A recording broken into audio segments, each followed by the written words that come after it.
Hello friends, welcome to प्रतियोगिता दर्पण। मैं हूं प्रशांत। आज हम बात करने जा रहे हैं कार्बन कैप्चर एंड स्टोरेज के बारे में। आपने कई बार ये टॉपिक न्यूज़ में सुना होगा, देखा होगा। Carbon capture, carbon storage, carbon sequestration, क्या है ये? काफ़ी इंपॉर्टेंट टॉपिक है। स्पेसिफिकली अगर हम यूपीएससी की बात करें तो आप यूपीएससी का एक ट्रेंड देखेंगे कि यूपीएससी का फेवरेट टॉपिक है आपका स्पेसिफिकली एनवायरनमेंट। इसके अलावा आप प्रीलिम्स की बात करें तो प्रीलिम्स 2023 में basically 30+ questions were asked from geography as well as environment. और अगर आप पास्ट यानी कि प्रीवियस ईयर्स पेपर का एक ट्रेंड देखेंगे तो जियोग्राफी में स्पेसिफिकली एनवायरनमेंट के जो क्वेश्चंस हैं, एनवायरनमेंट के क्वेश्चंस की काफ़ी ज़्यादा वेटेज है। और एनवायरनमेंट के जो हॉट टॉपिक्स हैं उन पे यूपीएससी हर बार क्वेश्चन पूछता है, चाहे प्रीलिम्स हो चाहे मेंस हो। तो उस पॉइंट ऑफ व्यू से अगर देखा जाए तो काफ़ी ज़्यादा इंपॉर्टेंट टॉपिक्स हो जाते हैं। और ये जो टॉपिक है ये काफ़ी टाइम से न्यूज़ में रहा है। आइए सबसे पहले न्यूज़ देख लेते हैं। हाल ही में यूनाइटेड किंगडम यानी यूके की गवर्नमेंट ने अपनी कमिटमेंट को रीअसर्ट किया है। Commitment regarding carbon capture as well as storage. अब बेसिकली जो CO2 है, कार्बन डाइऑक्साइड, इसकी एमिशंस को कर्ब करना काफी ज्यादा इंपॉर्टेंट हो जाता है अगर नेट जीरो का टारगेट जल्दी से जल्दी अचीव करना है। तो net zero basically it is about net zero emissions, net zero carbon emissions. तो यूके की जो गवर्नमेंट है यूनाइटेड किंगडम की, उन्होंने अपने टारगेट्स को, अपनी कमिटमेंट्स को रीअसर्ट किया है कि हम कार्बन कैप्चर पे फोकस कर रहे हैं और हम बहुत ज्यादा इसको लेकर के सीरियस हैं। इंडियन एक्सप्रेस का आप ये आर्टिकल देख सकते हैं, can we capture carbon and store it, efforts and challenges. अब बेसिकली यहाँ पर भी कार्बन सिक्वेस्ट्रेशन और कार्बन स्टोरेज की बात की जा रही है, ठीक है। और इंडस्ट्रीज़ की बात की जाती है कि कौन कौन सी इंडस्ट्रीज़ में हमें ज़्यादा फोकस करना चाहिए, एम्फेसाइज करना चाहिए, ठीक है। इसके अलावा आप द हिंदू का ये आर्टिकल देख सकते हैं, NITI Aayog proposes decarbonising of industrial emissions. अब यहाँ पर भी basically carbon capture as well as utilisation की बात की जा रही है। जिस कार्बन को हम कैप्चर करेंगे उसे कैसे यूटिलाइज करना है, कैसे स्टोर करना है, बेसिकली उसके लिए ये आर्टिकल था। और नीति आयोग की एक रिपोर्ट भी थी जो हम थोड़ा सा डिस्कस करेंगे। अब बेसिकली कार्बन कैप्चर होता क्या है? कार्बन कैप्चर एंड स्टोरेज, सबसे जो ये वर्ड सुनते के साथ ही सबसे पहला ख्याल क्या आता है आपके दिमाग में? आप अगर देखें तो ये जो वर्ड सिग्निफाई करता है ना, कैप्चर, ये बिल्कुल वही है जो आप सोच रहे हैं। आप बिल्कुल सही सोच रहे हैं। जो CO2 बेसिकली यहाँ पर कार्बन का स्पेसिफिक मतलब है CO2, ठीक है। जो CO2 की एमिशन होती है उसे कैप्चर करना, कैप्चर करके उसे स्टोर करना, और स्टोर करके उसे या तो ऐसी जगह पर रख देना जहां वो दोबारा एटमॉस्फेयर में एंटर ना कर सके, या फिर उसे यूटिलाइज कर लेना। यही है basically carbon capture. Carbon capture का बेसिक मतलब है कि हम CO2 के एमिशंस को मिटिगेट करेंगे। और ये CO2 कहां से एमिट होती है? ये CO2 एमिट होती है इंडस्ट्रीज से as well as fossil fuel से। अब basically industries as well as fossil fuel की एमिशंस ही क्यों? क्योंकि बाकी जो सोर्सेज है ना, बाकी सोर्सेज से कार्बन एमिशन को मिटिगेट करना काफ़ी टफ टास्क हो जाता है। इसलिए हम यहाँ पर industries as well as fossil fuels की बात करते हैं। अब आप सोचिए, व्हीकल्स से या फिर ह्यूमंस जो भी कार्बन डाइऑक्साइड एक्सेल करते हैं, या फिर जो व्हीकल्स हैं, व्हीकल्स से आप एक बार को जो कार्बन एमिशन है उसे कब कर सकते हैं, बट क्या ह्यूमंस की एक्सेलेशन पे कोई कंट्रोल है? नहीं। रीज़न, फैले हुए हैं पूरे वर्ल्ड में ग्लोबली, ठीक है। बट यहीं आप देखेंगे कि इंडस्ट्रीज एक जगह पर स्पेसिफिक होती है, एक डिस्ट्रिक्ट में एक जगह, या फिर स्टेट में कुछ जगह है ना। पूरे कंट्री में अगर देखे जाएंगे तो कुछ इंडस्ट्रियल कॉरिडोर्स होंगे स्पेसिफिकली, वहीं पे सबसे ज़्यादा एमिशंस होगी। रीज़न बीइंग वहाँ पर सबसे ज़्यादा इंडस्ट्रीज हैं।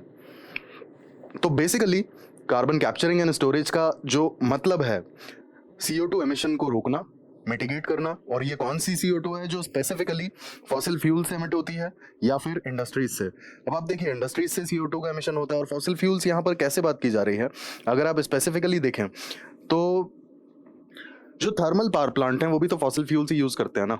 तो एक तरीके से वो भी तो कंसंट्रेटेड है इंडस्ट्रीज जैसे। ऐसा तो है नहीं कि छोटे छोटे थर्मल पावर प्लांट्स फैले पड़े हैं पूरे इंडिया में, पूरे वर्ल्ड में, नहीं। तो इसीलिए आगे हम देखेंगे कि ये क्यों, सिर्फ ये ही क्यों, industries as well as fossil fuel ही क्यों। इसके बाद कार्बन कैप्चर एंड स्टोरेज का एम क्या है, क्या जरूरत है इसकी, हमें क्यों करना चाहिए ये, और क्यों जो ग्लोबल लेवल पे इसकी इतनी बात हो रही है, ठीक है। तो बेसिकली जो global warming as well as जो क्लाइमेट चेंज हम आज फेस कर रहे हैं ना, उसका सबसे बड़ा कल्प्रिट ही कार्बन है, ठीक है। कार्बन एमिशंस की वजह से आज हम global warming as well as climate change face कर रहे हैं। Basically climate change global warming का ही एक कॉन्सिक्वेंस है, ठीक है।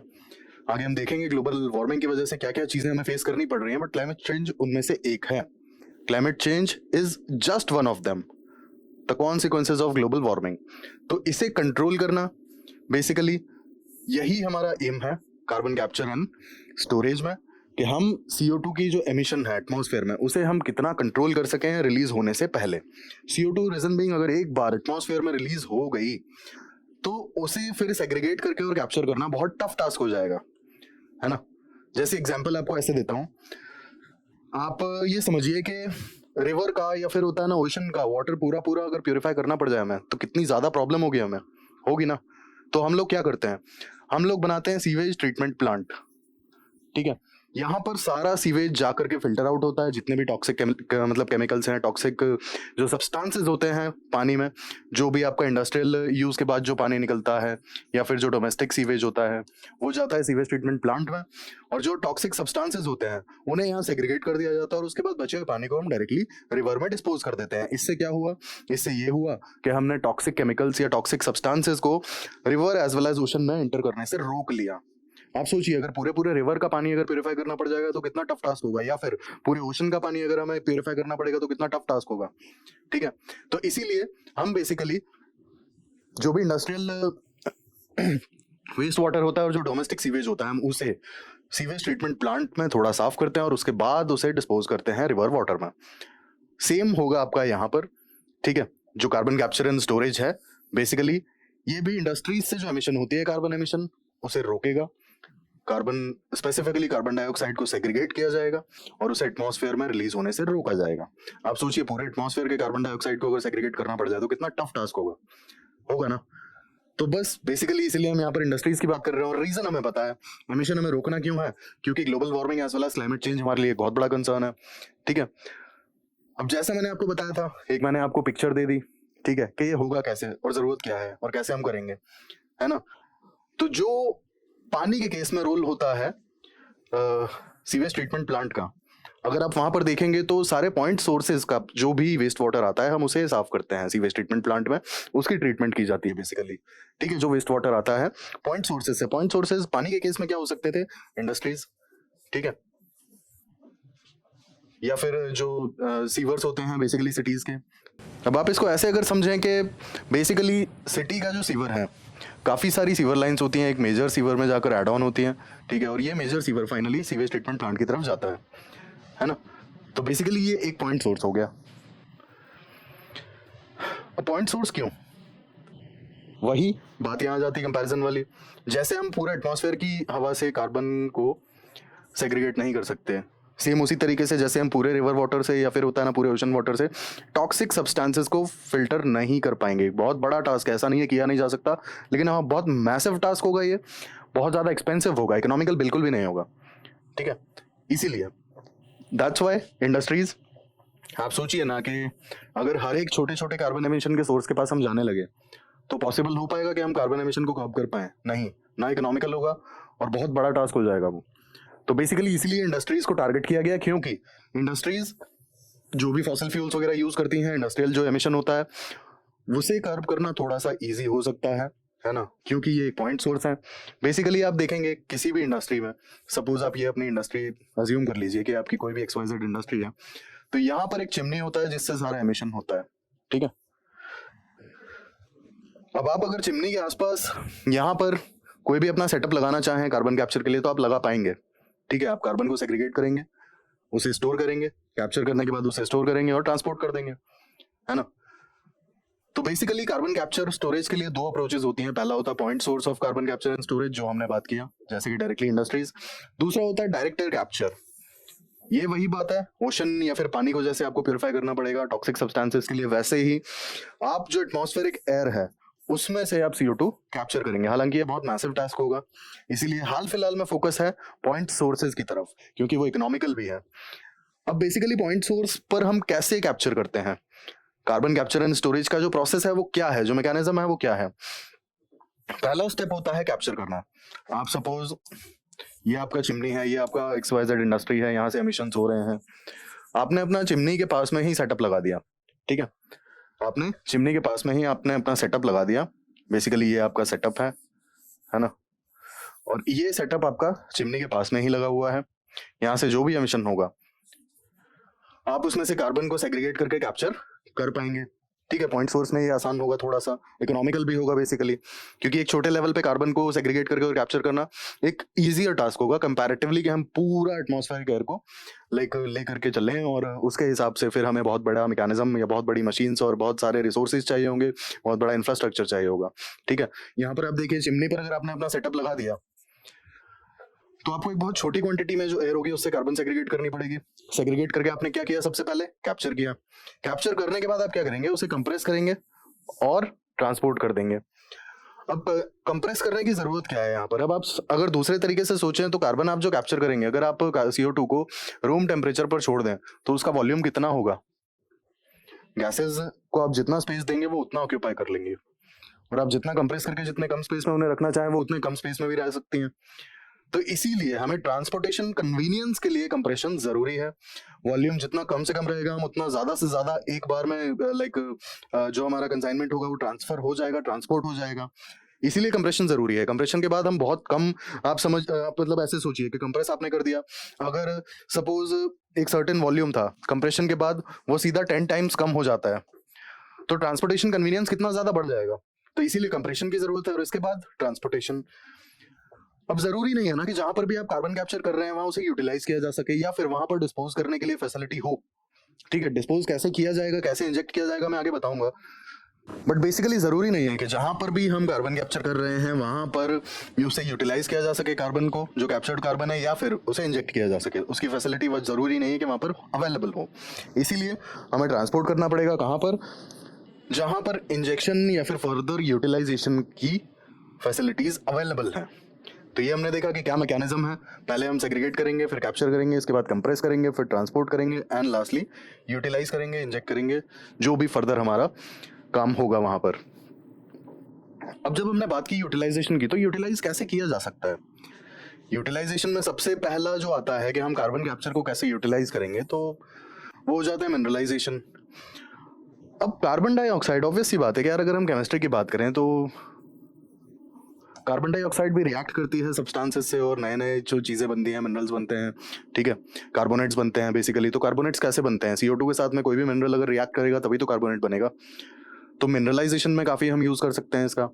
ठीक है, फिर सिंथेटिक फ्यूल्स बनाने में कार्बन का यूज किया जा सकता है। तीसरा आता है green house as well as indoor agriculture. अब ग्रीन हाउस जो एग्रीकल्चर होता है, आप कुछ इस तरीके का देख सकते हैं जो फिगर में दिया हुआ है। ये है ग्रीन हाउस एग्रीकल्चर। बड़े बड़े पॉली हाउसेज होते हैं।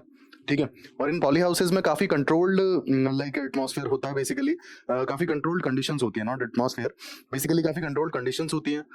आपका जो ह्यूमिडिटी होता है और जो टेम्परेचर होता है काफी कंट्रोल किया जाता है। यहाँ पर आप देख सकते हैं ये जो मशीनरी लगी हुई है, बेसिकली ये humidity as well as temperature control के लिए लगी हुई है। जिस एक पर्टिकुलर टेम्परेचर और ह्यूमिडिटी इसलिए मेंटेन करना जरूरी है क्योंकि प्लांट की आउटपुट एक सर्टेन ह्यूमिडिटी और टेम्परेचर पे काफी ज्यादा होती है और काफी अच्छे से ग्रो कर पाता है। ठीक है, तो ग्रीन हाउसेज में कई बार जो CO2 कैप्चर की जाती है वो यूजफुल होती है, रीजन बीइंग कि थोड़ा सा प्लांट्स का जो आउटपुट है उसे बढ़ाया जा सकता है अगर हल्का सा CO2 का जो मतलब परसेंटेज है, जो इंडोर हवा है उसमें, एयर में, अगर हल्का सा प्रोपोर्शन बढ़ा दिया जाए CO2 का, तो इसके लिए भी यूजफुल हो जाता है कई बार ये। फिर आता है dry ice. Dry ice is basically CO2। ठीक है, और ड्राई आइस काफी यूजफुल होती है। मतलब होता है ना कि काफी सारे ऐसे पेरिशेबल सब्सटेंसेस होते हैं जिन्हें ट्रांसपोर्ट करने के लिए ड्राई आइस में ही रखा जाता है ना। फिर मेडिसिन भी होते हैं, कई बार फूड सब्सटेंसेस भी होते हैं। तो ड्राई आइस में भी CO2 का काफी अच्छा रोल है, काफी अच्छा यूसेज है। तो ये कैप्चर्ड CO2 को बहुत सारी जगह पर यूज किया जा सकता है ना। इसके अलावा सिग्निफिकेंस अब आप सोचिए कि अगर कार्बन कैप्चर एंड स्टोरेज होगा तो इसका सबसे बड़ा सिग्निफिकेंस क्या होगा। सबसे बड़ा सिग्निफिकेंस होगा कि हमारे जो प्रोडक्ट्स हैं वो क्लीन होंगे। जैसे आए दिन हम एक बात करते हैं ना, आपने ये टर्म कई बार सुना होगा,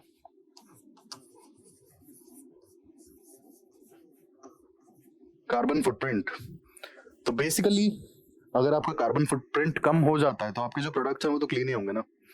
आप सोचिए इंडस्ट्रीज से अगर डायरेक्टली कार्बन को सेग्रीगेट करके और उसे स्टोर कर लिया जाता है तो ऑब्वियस सी बात है कि हमारे जो प्रोडक्ट्स हैं फाइनल एमिशन उसकी क्या होगी, काफी कम होगी। तो प्रोडक्ट्स कंपैरेटिवली तो क्लीन ही होंगे ना। और इसका एंड रिजल्ट क्या होगा कि पर पर्सन जो है कार्बन फुटप्रिंट वो मिनिमाइज हो जाएगा, है ना। जैसे आपने कई बार सुना होगा कि पेपर यूज मत करो, ये यूज मत करो, वो यूज मत करो, मतलब काफी हाई कार्बन फुटप्रिंट होता है इनका। रीजन बस यही है। ठीक है, रीजन बस यही है। रीजन भी कुछ प्रोडक्ट्स ऐसे होते हैं जिनके प्रोडक्शन में, जिनकी मैन्युफैक्चरिंग में कार्बन एमिशन बहुत ज्यादा हाई होता है। ठीक है, तो वही हो जाता है कार्बन फुटप्रिंट। एग्जाम्पल आप ऐसे समझिए कि कोई सपोजिटली आप कोई मतलब बाइक यूज़ करते हैं, उसमें बहुत ज़्यादा स्टील लगी हुई है, स्टील का यूज़ है उसमें पर्टिकुलरली, ठीक है। अब स्टील का जो ड्यूरिंग मैन्युफैक्चरिंग कितना ज़्यादा लाइक एमिशंस होती हैं, तो बेसिकली आपके पास जितनी बाइक है उसका जितना स्टील उसमें लगा हुआ है, तो उस स्टील में जितना एमिशन हुआ होगा वो आपका अकेले का कार्बन फुटप्रिंट हो जाएगा बेसिकली, क्योंकि आप अकेले यूज़ कर रहे हैं उसे, है ना। तो इसीलिए जो प्रोडक्ट्स हैं हमारे कंपैरेटिवली वो काफ़ी क्लीन हो जाएंगे, है ना, क्योंकि कार्बन को हम सेग्रीगेट करके अलग करके और उसे कैप्चर कर लेंगे, और हमने एनवायरनमेंट में तो रिलीज होने ही नहीं दिया ना। Second, social cost of carbon. अब basically social cost of carbon आप ऐसे सोचिए कि कार्बन एमिशन से सभी लोगों का मतलब कलेक्टिवली ही नुकसान है ना। जितना ज़्यादा कार्बन एमिशन होगा उतना ज़्यादा सभी का नुकसान है। क्यों? क्योंकि जो आउटकम है, आउटकम क्या है? आउटकम है ये global warming and climate change further. तो जो आउटकम है वो तो सबके लिए कॉमन है ना, वो तो सबके लिए कॉमन है आउटकम तो इसका। तो इसीलिए जो सोशल कॉस्ट ऑफ कार्बन है उस पर भी तो फर्क पड़ेगा अगर हमने बेसिकली एमिशंस को कर्ब कर लिया तो। क्यों? क्योंकि climate change as well as global warming को भी तो हम मिटिगेट करने में कामयाब हो जाएंगे, सक्सेस हो जाएंगे, तो वो तो सबके लिए ही फायदेमंद है ना। इसके बाद आता है सर्कुलर इकोनॉमी। अब आप ऐसे अगर समझें कि कार्बन एमिशन जो होती है, कार्बन एमिशन को हमने कहीं कैप्चर करके सेग्रीगेट करके और उसको यूटिलाइज कर लिया फर्दर, तो एक तरीके से सर्कुलर इकोनॉमी का मतलब ही क्या है कि सर्कुलर इकोनॉमी, आपने कोई प्रोडक्ट यूज किया, फर्दर उसे आपने डिस्पोज किया, डिस्पोज करने के बाद फिर से उसका कुछ यूजफुल प्रोडक्ट बन के आ गया और वो फिर से आपने या किसी और ने यूज कर लिया, है ना। तो बेसिकली कोई भी प्रोडक्ट है उसके जो भी मतलब उससे चीजें जुड़ी हुई हैं वो टोटल वेस्ट नहीं हो रही हैं, वो किसी ना किसी काम आ रही हैं। यही तो है सर्कुलर इकोनॉमी। तो यहाँ पर भी क्या हो रहा है कि किसी पर्टिकुलर प्रोडक्ट की वजह से कार्बन एमिट हुआ, आपने कैप्चर कर लिया, कैप्चर किया उसको फर्दर आपने किसी प्रोडक्टिव चीज के लिए यूटिलाइज कर लिया, तो ये आपका circular economy. Then employment generation. अब बेसिकली कार्बन कैप्चर और कार्बन स्टोरेज थोड़ा सा एक नया फील्ड है। कार्बन कैप्चर हालांकि पहले से होता चला आ रहा है, रीजन बीइंग ऑयल फील्ड्स में आउटपुट बढ़ाने के लिए कैप्चर्ड कार्बन को पहले भी यूज किया जाता था, बट अब तो इतना ज्यादा है कि सिर्फ ऑयल फील्ड तक तो सीमित हो नहीं सकता ना कैप्चर्ड कार्बन का यूसेज। तो इसीलिए अदर लाइक एवेन्यूज भी देखे जाएंगे जहां पर हम उसे इंजेक्ट कर पाएं या फर्दर उसे यूटिलाइज कर पाएं किसी प्रोडक्ट को बनाने में, है ना। तो वो सारी जो फील्ड्स हैं जहाँ पे फर्दर यूटिलाइजेशन होगा कैप्चर्ड कार्बन का, वो तो एम्प्लॉयमेंट जनरेट करेंगे ना, वहां पर तो एम्प्लॉयमेंट जनरेशन होगा फर्दर। तो ये भी एक इसका सिग्निफिकेंस है। अब बेसिकली मैं आपको एक चीज बता दूं कि जो कैप्चर्ड कार्बन होती है ना वो जियोलॉजिकल फॉर्मेशंस में कहीं ना कहीं इंजेक्ट की जाती है। जियोलॉजिकल फॉर्मेशंस या फिर होता है ना कि अर्थ के जो सब सरफेसेस हैं उनमें इंजेक्ट कर दी जाती है ना।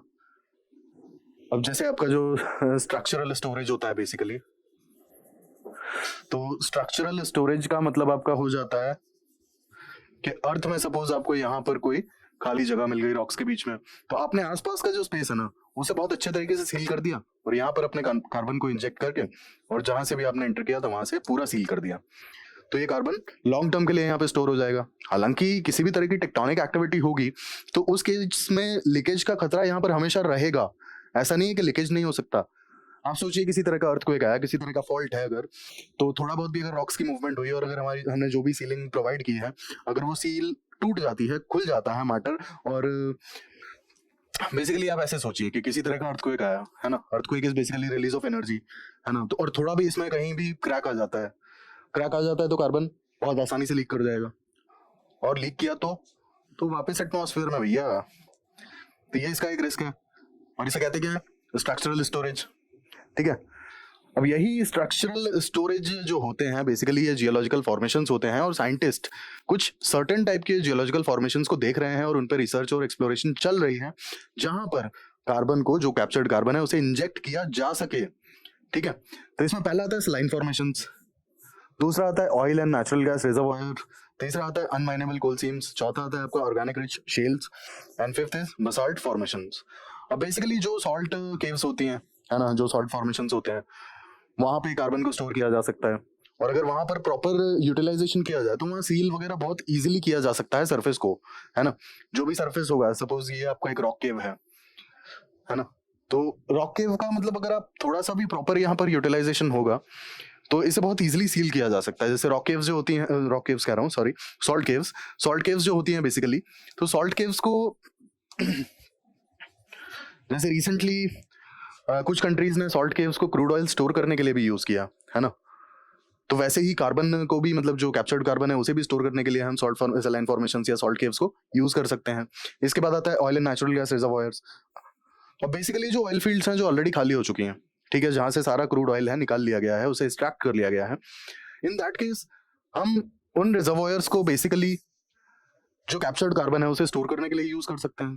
ठीक है, अब यहाँ पर एक जो चीज रिक्वायर्ड है वो ये है कि जो बेसिकली जो रॉक के सरफेस होते हैं ना, जैसे सपोज आपका ये ऑयल फील्ड है ना, आपने यहाँ से ऑयल सारा एक्सट्रैक्ट कर लिया, अब यहाँ पर जगह है, तो यहाँ पर जो सरफेस है हमें बस ये मेक श्योर करना है कि वहाँ कम से कम लीकेज हो। ठीक है, अगर मिनिमल लीकेज होगा ना तो हमारे लिए बहुत अच्छा रहेगा ये। क्योंकि अगर लीकेज का रिस्क बहुत ही कम है या मिनिमल है तो हमारा जो कैप्चर्ड कार्बन है वो दोबारा लीक करके और एटमॉस्फेयर में तो एंटर नहीं कर सकता ना, ये इसका बहुत बड़ा बेनिफिट होगा। तो इसीलिए ऑयल एंड नेचुरल गैस के रिजर्वॉयर्स को भी देखा जाता है, क्योंकि इनमें ऐसा मानते हैं कि इनमें लीकेज के चांसेस बहुत कम होते हैं। ठीक है, फिर आपका आता है अनमाइनेबल कोल सीम्स। अब जहाँ जो कोल माइंस हैं, बेसिकली जो कोल बेड्स हैं जहाँ से ऑलरेडी कोल को माइन कर लिया गया है और वहाँ पर अब बहुत ज़्यादा कोल बचा नहीं है माइन करने के लिए, बहुत रिसोर्सेज नहीं बचे हैं, तो उन्हें भी हम यूटिलाइज कर सकते हैं कार्बन कैप्चर के लिए। इसके बाद ऑर्गेनिक रिच शेल्स, जो भी शेल रॉक्स हैं या फिर जो होता है ना कि अंडरग्राउंड आपके फॉर्मेशंस हैं, बेसाल्ट फॉर्मेशंस हैं, उन्हें भी तो हम यूज़ कर सकते हैं। अब इंडिया में अगर हम केस देखें, इंडिया में कार्बन कैप्चर एंड यूटिलाइजेशन में कुछ इंस्टीट्यूट्स काम कर रहे हैं, जैसे national centre of excellence in carbon capture and utilisation, basically ये IIT बॉम्बे में है। इसके बाद आपका आता है national centre for carbon capture and utilisation, Jawaharlal Nehru centre for advance research, Bengaluru. Basically ये दो centre specifically carbon capture and utilisation के लिए काम कर रहे हैं इंडिया में। अब बात करते हैं चैलेंजेस की। अब बेसिकली आप ऐसे समझिए कि आपने कार्बन कैप्चर समझ लिया। कार्बन कैप्चर होता क्या है, आपका जो भी CO2 एमिट हो रहा है इंडस्ट्रीज़ वगैरह से, आपने डायरेक्टली जाके कैप्चर कर लिया, कैप्चर करने के बाद उसे स्टोर कर लिया, स्टोर करने के बाद उसे आपने कंप्रेस करके ट्रांसपोर्ट भी कर दिया और इंजेक्ट भी कर दिया।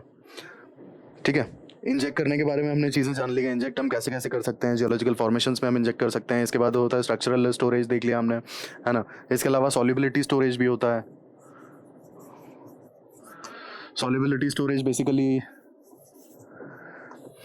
जो भी सलाइन वाटर होता है आपका वॉइड्स में, डीप अर्थ सरफेस में काफ़ी अंदर जाने के बाद अगर आपको सलाइन वाटर मिलता है वॉइड्स में, तो वहाँ पर भी आप होता है बेसिकली जो CO2 है इट इज़ सॉल्यूबल। तो सलाइन में अगर वो डिजॉल्व हो जाएगी तो बेसिकली हमारा काम खत्म, क्योंकि वहाँ से इतना आसानी से लीक नहीं कर पाएगी। ठीक है, इसके बाद हमने मिनरलाइजेशन का भी केस देखा, बेसिकली मिनरलाइजेशन या फिर मिनरल स्टोरेज, है ना। लेकिन यहाँ पर अब सबसे इंपॉर्टेंट चीज़ ये है कि अगर ये इतना सब कुछ आसान था तो ये अभी तक हुआ क्यों नहीं, क्यों इसे यूज़ नहीं किया गया, क्यों हम लोग होता है ना कि जो 1.5 डिग्री जो है हमारा IPCC की जो रिपोर्ट कहती है, ठीक है, कि 1.5 डिग्री से ऊपर अगर टेम्परेचर जाएगा तो काफ़ी ज़्यादा हमें सीरियस कॉन्सिक्वेंसेस फेस करने पड़ सकते हैं क्लाइमेट चेंज के, और 2 डिग्री के ऊपर चला गया तो it will wreak a havoc, हमारे लिए हालत बहुत बुरी हो जाएगी, है ना। और क्लाइमेट रिलेटेड डिजास्टर्स हमारे लिए अनबियरेबल हो जाएंगे। और ये पिछले 2 से 3 डेकेड से चल रहा है। तो क्यों, जब कार्बन कैप्चर एंड स्टोरेज की इतनी बात हो रही है, तो क्यों अभी तक इसे यूटिलाइज नहीं किया जा सका, वाई?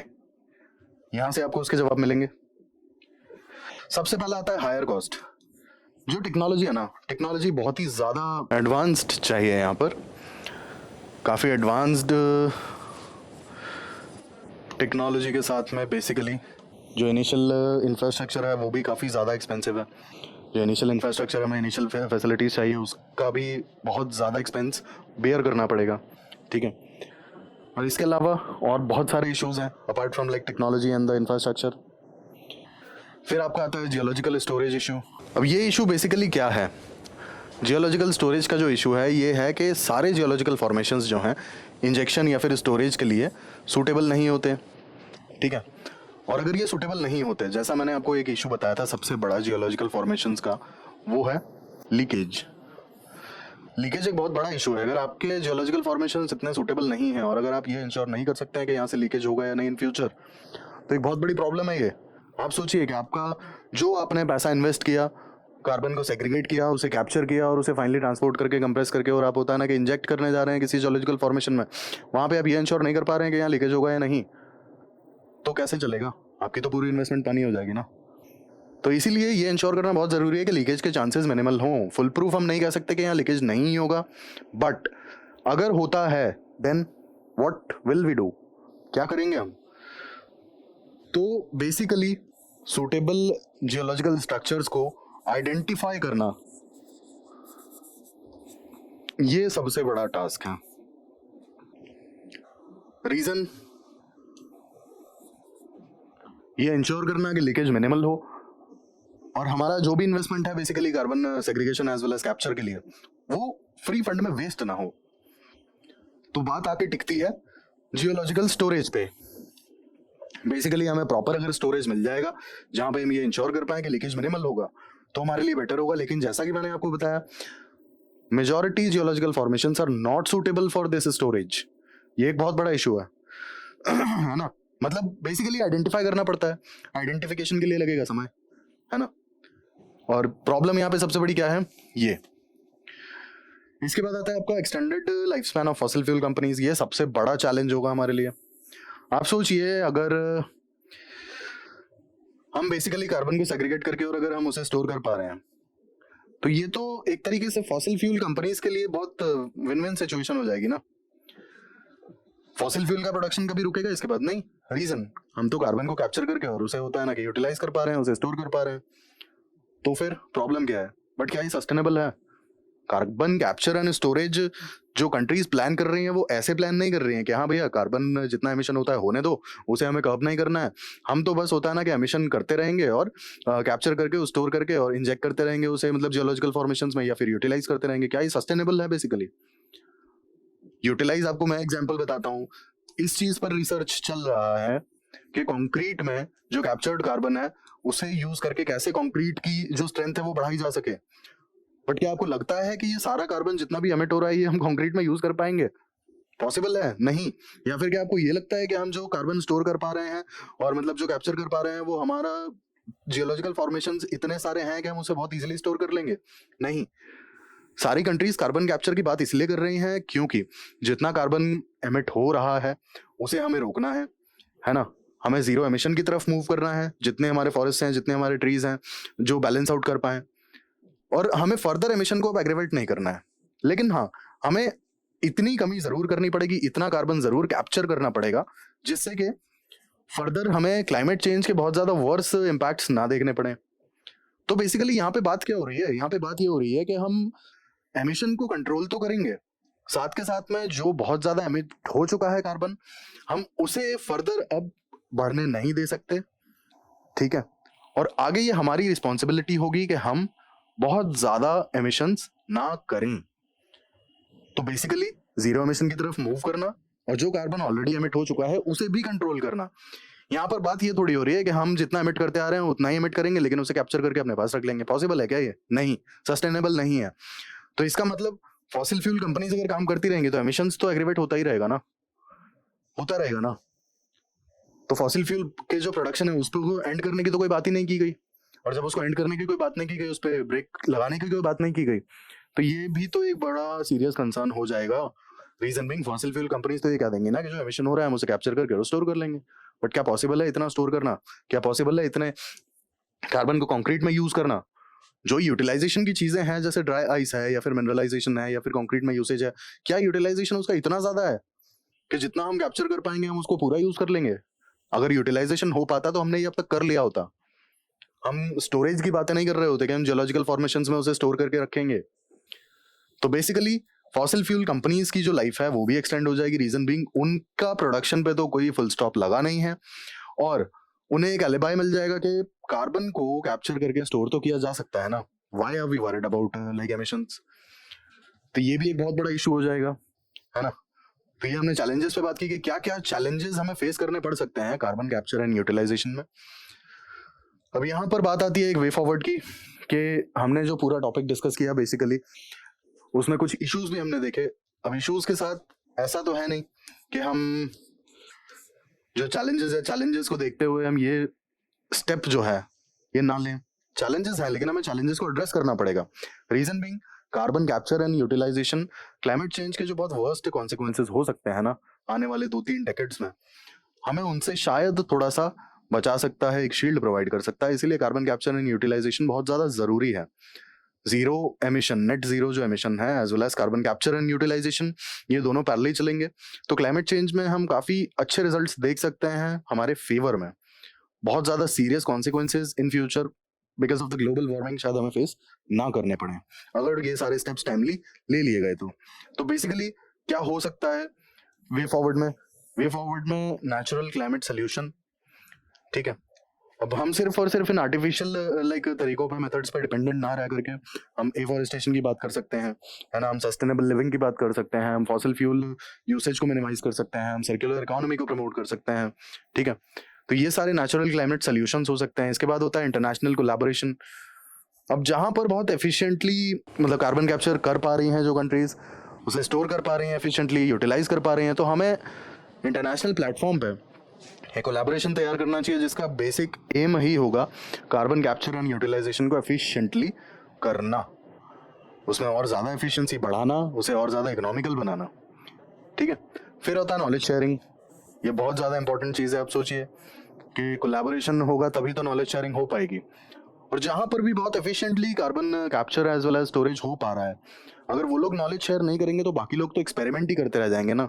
जैसे हमने देखा कि बहुत सारे जियोलॉजिकल फॉर्मेशंस पे साइंटिस्ट अभी काम कर रहे हैं कि कहाँ कहाँ पे मतलब जो जियोलॉजिकल फॉर्मेशन है उन्हें यूटिलाइज किया जा सकता है कार्बन स्टोरेज के लिए। तो बेसिकली अगर नॉलेज शेयरिंग होगी, अगर किसी पर्टिकुलर कंट्री के पास में ये चीज़ है कि किस तरीके से कार्बन को कैप्चर करके और यूटिलाइज किया जा सकता है या फिर स्टोर किया जा सकता है, तो उस नॉलेज को शेयर करना बहुत ज़रूरी है। और उसी के लिए तो कोलैबोरेशन भी बनाया जा रहा है ना। रीजन भी हमारे पास एक्सपेरिमेंट के लिए टाइम नहीं है। क्लाइमेट चेंज के जो कॉन्सिक्वेंसेज है ऑलरेडी हम लोग फेस करना शुरू कर चुके हैं। आप देखिए एक्सट्रीम वेदर इवेंट्स जो हैं, एक्सट्रीम वेदर इवेंट्स के जो फ्रीक्वेंसी बढ़ती चली जा रही हैं, आए दिन साइक्लोन देखने को मिलते हैं, आए दिन होता है ना कि floods as well as droughts देखने को मिलती हैं। तो एक्सट्रीम वेदर इवेंट्स हम ऑलरेडी फेस करना शुरू कर चुके हैं, तो हमारे पास बेसिकली एक्सपेरिमेंट के लिए टाइम नहीं है हाल फिलहाल में। तो जो भी नॉलेज फुल प्रूफ है, जिस पे काम हो रहा है, वो शेयर जल्द से जल्द की जाएगी तो बेटर रहेगा। लास्टली एमिशन रिडक्शन के जो हमारे टारगेट्स हैं as well as net zero के जो टारगेट्स हैं, वो जितना जल्दी अचीव होंगे उतना बेटर होगा। जैसे इंडिया का टारगेट है नेट जीरो का 2070 का, ठीक है, इसके बाद होता है कि 2030 तक इंडिया 45% एमिशन इंटेंसिटी को रिड्यूस करना। तो ये सारे जो टारगेट्स हैं, हर एक कंट्री ने अपने अपने इंडिविजुअल लेवल पे emission reduction as well as net zero के टारगेट्स बनाए हुए हैं। तो उन्हें जितना जल्दी उस डायरेक्शन में काम होगा एज वेल एज जितना जल्दी और जितना सीरियसली इस चीज़ को लिया जाएगा, उतने ही अच्छे रिजल्ट्स हमें देखने को मिलेंगे और उतने ही जल्दी देखने को मिलेंगे। और यहाँ जल्दी का मतलब कुछ साल या कुछ महीने नहीं है, यहाँ जल्दी का मतलब है कि शायद 2-3 डेकेड्स में हमें रिजल्ट्स देखने को मिलेंगे फेवरेबल। ठीक है, तो ये हमने वे फॉरवर्ड पे बात किया। अब हम एक प्रीवियस ईयर क्वेश्चन डिस्कस करेंगे, बेसिकली यूपीएससी मेंस 2022 पेपर 3 आपका discuss global warming and mention its effects on the global climate, explain the measures to bring down the level of green house gases which causes global warming in light of Kyoto protocol. अब यहाँ पर आप अगर keywords देखें तो keywords basically सबसे पहला keyword है ग्लोबल वार्मिंग को आपको डिस्कस करना है, ग्लोबल वार्मिंग के इफेक्ट्स बताने हैं, क्या है ग्लोबल वार्मिंग के बेसिकली इफेक्ट्स। इसके बाद क्योटो प्रोटोकॉल के अकॉर्डिंग आपको ये बताना है कि जो मेजर्स हैं ग्रीन हाउस गैसेस के लेवल को कम करने के लिए, वो कौन कौन से मेजर्स हैं। अब बेसिकली हम ग्लोबल वार्मिंग की बात करेंगे सबसे पहले। ग्लोबल वार्मिंग, अब क्योंकि ये 250 वर्ड्स में लिखना है आपको, तो आप चीज़ें डिटेल में लिखेंगे। ग्लोबल वार्मिंग बेसिकली आप यहाँ लिख सकते हैं आईपीसीसी की definition. As per the definition of IPCC, increase in temperature of earth surface, air as well as ocean surface. Global warming as per ICC is rising temperature of the earth surface, air या फिर atmosphere as well as the ocean surface। ये हो गया आपका global warming. अब basically global warming का मतलब है कि यूनिफॉर्मली ग्लोबली, ठीक है, uniformly as well as globally जो टेम्परेचर्स है ना वो राइज कर रहे हैं। और राइज कर रहे हैं कैसे कि मतलब अगर आप डेटा कंपेयर करेंगे 4-5-10 डिकेड्स का, तो आपको दिखेगा कि हाँ सर्टेन राइट है, क्योंकि ये राइज तो ऑलरेडी 1 से 1.5 या 2 डिग्री का है मुश्किल से, है ना। तो बेसिकली ग्लोबल वार्मिंग हमने डेफिनेशन बताया। ग्लोबल वार्मिंग के रीजंस की बात हम कर देते हैं, क्या रीजंस हैं ग्लोबल वार्मिंग के। ठीक है, सबसे पहला आता है आपका इंडस्ट्रियलाइजेशन।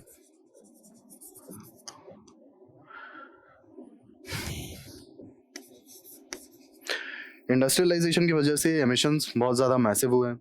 यही रीज़न है कि क्योटो प्रोटोकॉल में जो इंडस्ट्रियलाइज्ड स्टेट्स हैं, इंडस्ट्रियलाइज आई मीन नेशंस हैं, उनकी ज़्यादा रिस्पॉन्सिबिलिटी है एमिशन रिडक्शन की। ठीक है, fossil fuels burning,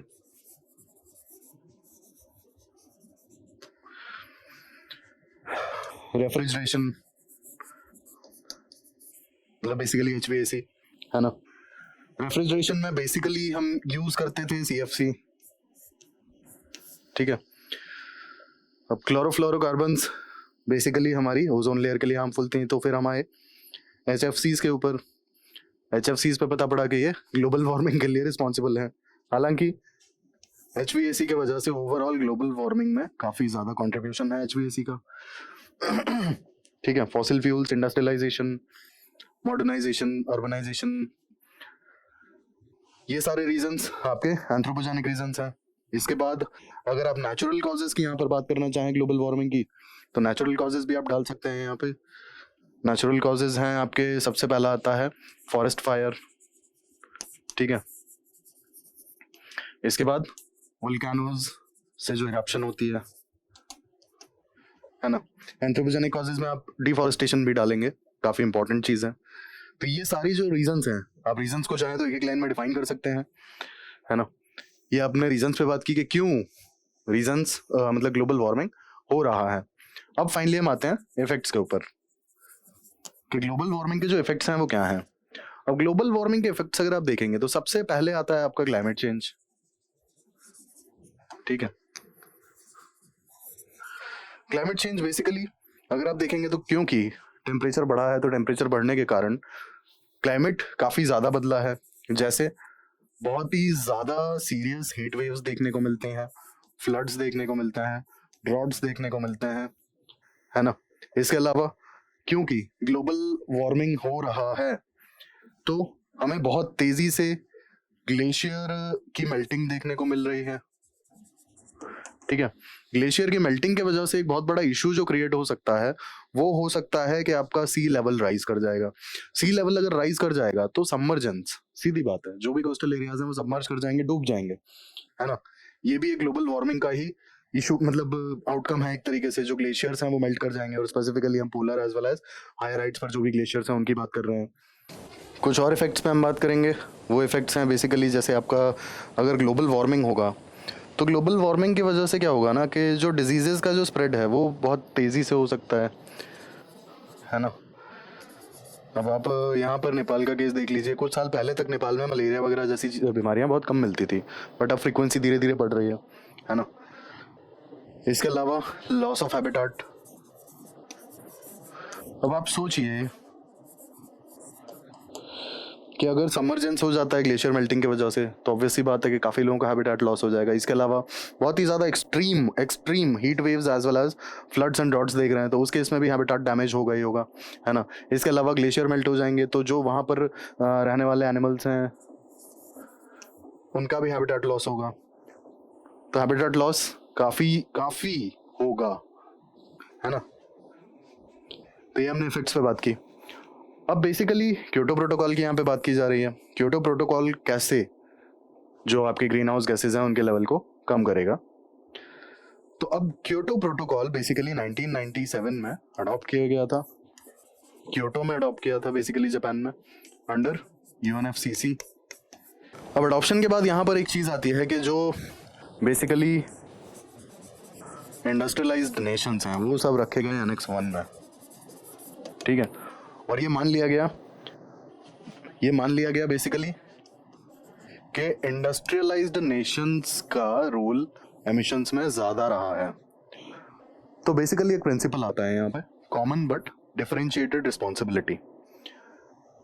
responsibility basically industrialised states की थोड़ी सी ज़्यादा है, और जो नॉन इंडस्ट्रियलाइज्ड स्टेट्स हैं यानी कि जो नॉन एनेक्स 1 स्टेट्स हैं उनकी रिस्पॉन्सिबिलिटी थोड़ी सी कम है ना। उनकी रिस्पॉन्सिबिलिटी थोड़ी सी कम है, बट आप ये सोचिए कि रिस्पॉन्सिबिलिटी तो कॉमन है ना, क्योंकि कॉज भी कॉमन है।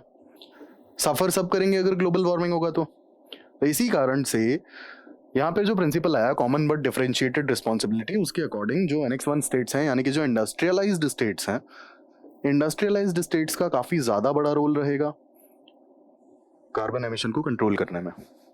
ठीक है, तो ये हमने इसके बेसिक्स पर बात की कि क्योटो प्रोटोकॉल क्या है और बेसिकली जो रिस्पॉन्सिबिलिटीज़ हैं वो किस किस के पास में है। अब यहाँ पर हम मेजर्स की बात कर लेते हैं। मेजर्स बेसिकली यहाँ पर 3 मैकेनिज्म्स की बात की जाती है क्योटो प्रोटोकॉल में। आपका एक आता है आपका जॉइंट इम्प्लीमेंटेशन। ठीक है, जॉइंट इम्प्लीमेंटेशन बेसिकली आप ऐसे समझिए कि 2 एनेक्स 1 स्टेट्स यानी कि 2 इंडस्ट्रियलाइज्ड नेशंस मिल करके कोई भी एक पर्टिकुलर प्रोजेक्ट या फिर कोई पर्टिकुलर एक इनिशिएटिव ले सकते हैं कार्बन एमिशन के लिए को रिड्यूस करने के लिए। ठीक है, इसके अलावा यहाँ पर आता है क्लीन डेवलपमेंट मैकेनिज्म, है ना, और जो एमिशन रिडक्शन है वो। अब क्लीन डेवलपमेंट मैकेनिज्म में बेसिकली क्या होगा कि अगर कोई भी कंट्री अपने कार्बन एमिशंस को कम करना चाह रहा है और अगर वो डेवलपिंग है तो एनेक्स 1 स्टेट्स उसकी हेल्प करेंगे। ठीक है, तो क्लीन डेवलपमेंट मैकेनिज्म में हेल्प करने वाला कौन होगा, वो इंडस्ट्रियलाइज्ड स्टेट्स होंगे यानी कि एनेक्स 1 स्टेट्स होंगे। और हेल्प लेने वाला कौन होगा, हेल्प लेने वाला एनेक्स 1 स्टेट भी हो सकता है यानी कि इंडस्ट्रियलाइज्ड नेशन भी हो सकता है या फिर डेवलपिंग नेशन भी हो सकता है ना। तो ये है बेसिकली क्लीन डेवलपमेंट मैकेनिज्म। यहाँ पर अब होता क्या है ना, क्लीन डेवलपमेंट मैकेनिज्म में या फिर जॉइंट इम्प्लीमेंटेशन में बेसिकली क्या होगा, क्लीन डेवलपमेंट मैकेनिज्म में बेसिकली होता क्या है कि अब आप ऐसे समझिए कि जो प्रोजेक्ट्स हैं आप ऐसे सोचिए कि अगर इलेक्ट्रिसिटी जनरेशन का कोई प्रोजेक्ट है, ठीक है, इलेक्ट्रिसिटी का कोई प्रोजेक्ट है, पावर प्लांट है, तो अगर यहाँ पर थर्मल पावर प्लांट होगा तो ऑब्वियस सी बात है कि एमिशन बहुत ज़्यादा होगी और हाइड्रो इलेक्ट्रिसिटी का पोटेंशियल हर जगह पर तो होता नहीं है। तो अब इलेक्ट्रिसिटी जनरेशन होगा कैसे, तो बेसिकली क्लीन डेवलपमेंट मैकेनिज्म में आप या तो सोलर पावर प्लांट की बात कर सकते हैं या फिर विंड एनर्जी से आप मतलब होता है ना इलेक्ट्रिसिटी जनरेशन कर सकते हैं, है ना। तो ये हो गया आपका क्लीन डेवलपमेंट मैकेनिज्म। कोई भी एनेक्स वन नेशन किसी सोलर पावर प्लांट के लिए या फिर विंड एनर्जी से जो इलेक्ट्रिसिटी जनरेशन है उसके प्लान के लिए, विंड मिल लगाने के लिए जो भी financing as well as infrastructure की ज़रूरत पड़ेगी किसी भी एनेक्स 1 नेशन को या फिर डेवलपिंग नेशन को, वो आएगी एनेक्स 1 कंट्री से, एनेक्स 1 नेशन से, अंडर क्लीन डेवलपमेंट मैकेनिज्म।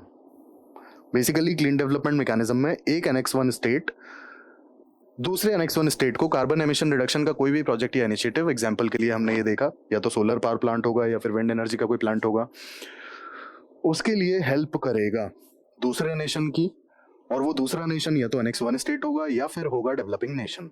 ये हो गया आपका क्लीन डेवलपमेंट मैकेनिज्म। इसके अलावा आपका एमिशन रिडक्शन, ठीक है, एमिशन रिडक्शन बाय जो भी आपके मतलब सस्टेनेबल इनिशिएटिव्स हो सकते हैं जहां पर भी एमिशन रिडक्शन किया जा सके। एग्जांपल अगेन इलेक्ट्रिसिटी जनरेशन का ही हम ले लेते हैं कि rather than thermal power plant हम सोलर एनर्जी पर डिपेंड हो सकते हैं या फिर हम विंड एनर्जी पर डिपेंड हो सकते हैं। तो ये हो गए बेसिकली इसमें 3 मैकेनिज्म्स, है ना, जिसके थ्रू क्योटो प्रोटोकॉल में एमिशन रिडक्शन की जा सकती है। अब बेसिकली यहाँ पे एक और फायदा है, फायदा ये है कि जो कार्बन ट्रेडिंग है, कार्बन ट्रेडिंग की भी बात करता है ये क्योटो प्रोटोकॉल। ठीक है, कार्बन ट्रेडिंग की कैसे बात करता है कि आपने जॉइंट इम्प्लीमेंटेशन या फिर क्लीन डेवलपमेंट मैकेनिज्म के थ्रू अगर किसी भी एनेक्स 1 स्टेट ने कोई प्रोजेक्ट फाइनेंस किया तो कार्बन एमिशन रिडक्शन तो होगा ही ना, कार्बन एमिशन रिडक्शन तो होगा ही। और कार्बन एमिशन रिडक्शन अगर हो रहा है तो जितना कार्बन एमिशन रिडक्शन होगा ना उसके हिसाब से कार्बन एमिशन रिडक्शन यूनिट्स दी जाएंगी उस स्टेट को जिसने ये प्रोजेक्ट या फिर इनिशिएटिव फाइनेंस किए हैं। ठीक है, जैसे यहाँ पर क्लीन डेवलपमेंट मैकेनिज्म या जॉइंट इम्प्लीमेंटेशन में एनेक्स 1 स्टेट, वैसे तो एनेक्स 1 स्टेट ही फाइनेंस करेंगे सारे ये बड़े इनिशिएटिव्स रिगार्डिंग एमिशन रिडक्शन। तो बेसिकली ये जो भी प्रोजेक्ट फाइनेंस करेंगे तो जितना उस पर्टिकुलर प्रोजेक्ट से, जैसे एग्जांपल के लिए आप ये ले लीजिए सोलर पावर प्लांट अगर लगाया गया तो उस पर्टिकुलर सोलर पावर प्लांट से जितना कार्बन एमिशन का रिडक्शन होगा उतने carbon emission reduction unit finance करने वाले एनेक्स 1 स्टेट को मिल जाएंगे। और ये carbon emission reduction units carbon trading के मार्केट में ये लोग ट्रेड कर पाएंगे। और ट्रेडिंग मार्केट की जरूरत क्यों है, अब बेसिकली बहुत सारे एनेक्स 1 स्टेट्स क्या करेंगे कि वो शायद अपने टारगेट्स पूरे नहीं कर पाएंगे एमिशन रिडक्शन के। ठीक है, इन दैट केस वो कार्बन ट्रेडिंग मार्केट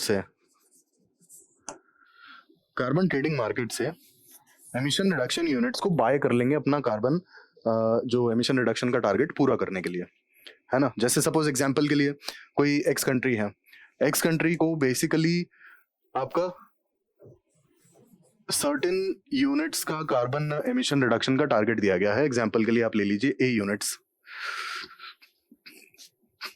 अब ए यूनिट्स में ये कंट्री का कोई शॉर्टफॉल रह जाता है, पूरा अचीव नहीं हो पाता है एमिशन रिडक्शन का टारगेट, ठीक है। तो जितना शॉर्टफॉल रहेगा वो या तो ऐसे कर सकते हैं कि किसी NX1 या फिर किसी डेवलपिंग कंट्री में, डेवलपिंग नेशन में कोई एमिशन रिडक्शन का कोई प्रोजेक्ट फाइनेंस कर दें, या फिर वो कार्बन ट्रेडिंग के थ्रू अपना जो एमिशन रिडक्शन का टारगेट बचा हुआ है उसे पूरा कर लें। तो ऐसे आपका काम करेगा कार्बन ट्रेडिंग का मार्केट बेसिकली। तो ये 3-4 मैकेनिज्म्स हैं, आप देखेंगे यहाँ पर कि 3-4 मैकेनिज्म्स में किस तरीके से ग्रीन हाउस गैसेस के रिडक्शन की बात क्योटो प्रोटोकॉल करता है ना। पहले तो आपका एमिशन रिडक्शन, इसके बाद कार्बन ट्रेडिंग, इसके बाद clean development mechanism and joint implementation. आप इन मैकेनिज्म्स को देखिए। इन मैकेनिज्म्स में या तो कोई भी क्लीन इनिशिएटिव या फिर होता है ना कि कार्बन एमिशन रिडक्शन का कोई इनिशिएटिव या प्रोजेक्ट फाइनेंस किया जाएगा इन दोनों में। फिर आता है आपका emission reduction as well as carbon trading. तो कार्बन ट्रेडिंग में बेसिकली अगर कोई भी NX1 नेशन या फिर डेवलप्ड नेशन अगर अपना कार्बन एमिशन का टारगेट पूरा नहीं कर पाता है तो वो कार्बन ट्रेडिंग के थ्रू एमिशन रिडक्शन यूनिट या तो बाय कर लेंगे, या फिर अगर वो क्लीन डेवलपमेंट मैकेनिज्म के थ्रू कहीं पे ऐसा प्रोजेक्ट फाइनेंस करते हैं जिससे कार्बन एमिशन में रिडक्शन हो रहा है तो उतने कार्बन एमिशन रिडक्शन यूनिट इनको मिल जाएंगे, ठीक है। तो ये दोनों तरीके से अपना एमिशन रिडक्शन का टारगेट पूरा कर सकते हैं, या तो कोई क्लीन प्रोजेक्ट को फाइनेंस करके या फिर कार्बन ट्रेडिंग मार्केट से एमिशन रिडक्शन यूनिट को बाय करके। तो दैट्स हाउ और क्योटो प्रोटोकॉल बेसिकली बाइंडिंग है। तो ये हमने डिस्कस किया प्रीवियस ईयर क्वेश्चन और देखा कि क्या है ग्लोबल वार्मिंग, क्या है उसके कॉजेज, क्या है उसके इफेक्ट्स, और बात की बेसिकली कि क्योटो प्रोटोकॉल के थ्रू किस तरीके से ग्रीन हाउस गैसेस को जो एमिशन है वो कम की जाएगी। ये थी हमारी आज की discussion regarding carbon capture, carbon storage, as well as हमने एक प्रीवियस ईयर क्वेश्चन डिस्कस किया रिगार्डिंग कार्बन एमिशंस बेसिकली। तो यही हमारी आज की डिस्कशन खत्म होती है। ऐसे ही इन्फॉर्मेटिव वीडियोस के लिए हमारे साथ जुड़े रहिए और प्लीज़ जुड़े रहने के लिए सब्सक्राइब करें, लाइक करें, एज वेल एज शेयर करें। Thank you, thanks for watching.